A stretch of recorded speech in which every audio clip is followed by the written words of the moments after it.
بسم اللہ الرحمن الرحیم۔ السلام علیکم۔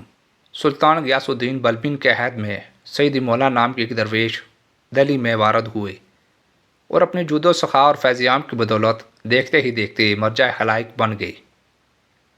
اپنی قیام گاہ کے دروازے کے سامنے میدان میں انہوں نے ایک وسیع خانقاہ تعمیر کرائی جو شاہی مہمان خانے پر بھی سبقت لے گئی۔ ہزارہا مسافر اور حاجت مند روزانہ اس خانقاہ میں آتے، سید مولا کے لنگر سے سیر ہو کر کھاتے۔ مسافروں کو آرام و آسائش کا ہر طرح کا سامان مہیا کیا جاتا اور ان کو دونوں وقت ایسا کھانا دیا جاتا جو بڑے بڑے امراء کو میسر نہ تھا۔ مولانا ضیاء الدین برنی تاریخ فیروز شاہی میں لکھتے ہیں کہ سید مولا کے خانقاہ میں ہزاروں من گندم خرچ ہوتی تھی، 500 جانور ذبح کیے جاتے تھے، کئی من شکر اور کئی من گھی صرف ہوتا تھا۔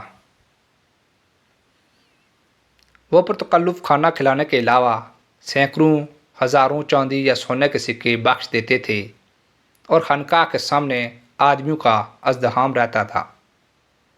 سید مولا جب کوئی چیز خریدتے یا کسی حاجت مند کو کچھ دینا چاہتے تو کہہ دیتے کہ جاؤ فلاں طاق سے یا اینٹ پتھر کے نیچے سے اتنی رقم لے لو۔ کبھی ایسا نہ ہوا کہ آپ کے ارشاد کے مطابق رقم نہ ملی ہو۔ آپ کے عطا کردہ سکے بالکل نئے ہوتے تھے۔ لوگ آپ کا خرچ اور داد و دہش دیکھ کر حیران تھے اور ان میں مشہور ہو گیا تھا کہ سیدی مولا علم کیمیا کے ماہر ہیں، کیونکہ بظاہر ان کی آمدنی کی کوئی صورت نہ تھی، نہ ان کے پاس کوئی جاگیر تھی اور نہ وہ کسی سے فتوح قبول کرتے تھے۔ ان کا لباس صرف ایک چادر اور جامعہ پر مشتمل ہوتا تھا۔ کوئی خادمہ یا خادم ان کے پاس نہ تھا اور نہ وہ کسی نفسانی خواہش میں مبتلا تھے۔ مجاہدہ اور ریاضت بے انتہا کرتے تھے۔ خوراک صرف چاول کی روٹی اور معمولی سالن ہوتا تھا۔ وہ صوم و صلات کے پورے پابند تھے، لیکن عجیب بات تھی کہ لوگوں کے ساتھ مل کر نماز نہیں پڑھتے تھے اور سب عبادات تنہا ہی بجا لاتے تھے۔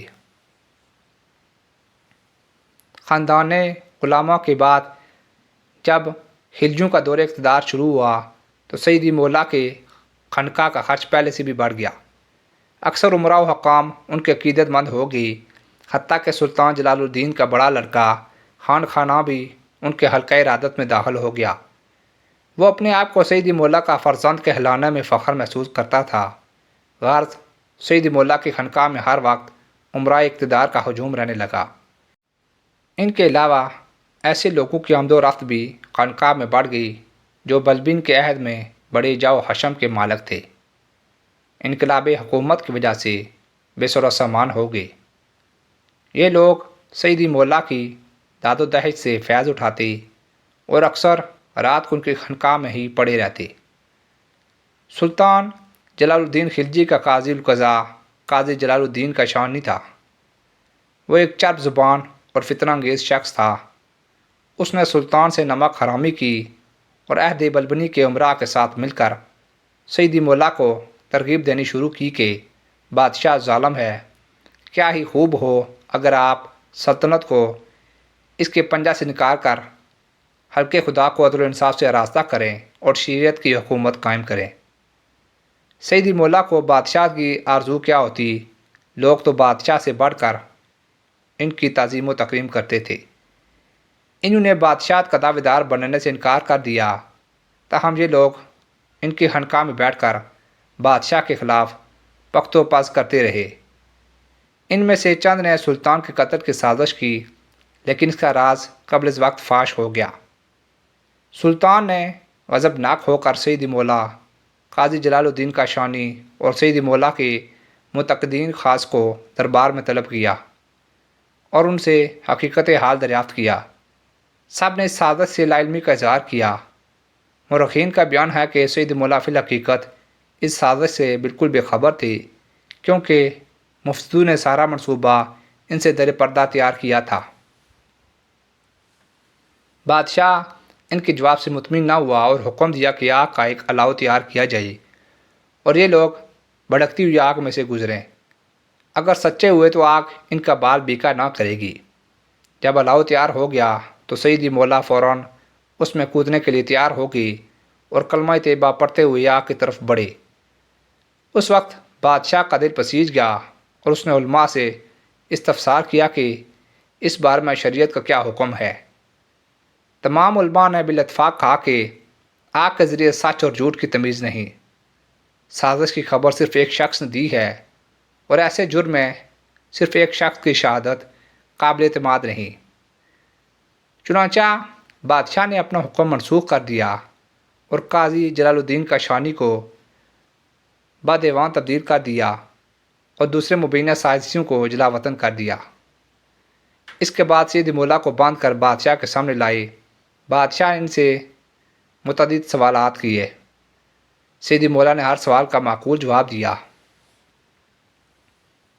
جب بادشاہ سیدی مولا کو مجرم ثابت کرنے میں ناکام رہا تو اس نے شیخ التمش حیدری کو، جو اپنی حیدری جماعت کے ساتھ وہاں موجود تھا، قریب لایا اور کہا، اے درویشان انصاف ما نظیم مولا بستانید۔ یہ سن کر سنجری یا بحری نامی ایک درویش نے آگے بڑھ کر سیدی مولا کو اس طرح سے مجروح کر دیا، سوئیاں چبھائیں اور زبردستی داڑھی مونڈ ڈالی۔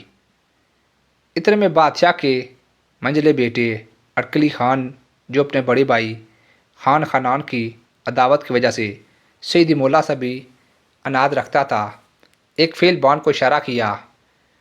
اس نے اپنا ہاتھی مظلوم سیدی مولا پر دھکیل دیا اور وہ ہاتھی کے پاؤں کے نیچے کچلے گئے اور شہید ہو گئے۔ مولانا ضیاء الدین برنی اپنا چشمدید واقعہ بیان کرتے ہیں کہ جس روز سیدی مولا کا قتل ہوا اس دن ایسی سیاہ آندھی آئی کہ ہر طرف تاریکی چھا گئی۔ اس سال دلی اور اس کے گردونواح میں بارش کی کمی کی وجہ سے ہولناک قحط پڑا۔ ہزاروں آدمیوں نے بھوک سے تنگ آ کر دریائے جمنا میں کود کر خودکشی کر لی، اور پھر پے در پے ایسے حادثات پیش آئے کہ 5 ہی برس بعد بادشاہ کا خاتمہ دردناک طریقے سے ہو گیا۔ صاحب اخبار الخیار کا بیان ہے کہ جس وقت سیدی مولا کا واقعہ شہادت پیش آیا، ایسا گرد و غبار فضا میں اٹھا کہ جس سے سخت تاریکی چھا گئی، ایسا معلوم ہوتا تھا کہ قیامت آ گئی ہے۔ کہتے ہیں کہ سیدی مولا کو قتل کرنے کے بعد بادشاہ بہت پچھتایا، لیکن اب اس کا پچھتاوا بے سود تھا۔ ایک مرد خدا کا قتل اسے اور اس کی حکومت کو لے ڈوبا۔ حالات کی عجیب ستم ظریفی ہے کہ سلطان جلال الدین خلجی جیسا بادشاہ جو نہایت رحم دل اور فقراء کا عقیدت مند تھا، سیدی مولا جیسے درویش کے ظالمانہ قتل کا باعث ہوا۔ معلوم ہوا کہ انسان کبھی بغیر تحقیق کے کوئی قدم نہ اٹھائے کہ بعد میں پچھتانے سے کچھ نہیں ہوتا، جیسا کہ اس بادشاہ کے ساتھ ہوا۔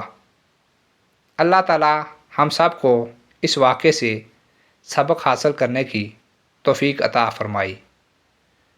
آمین یا رب العالمین۔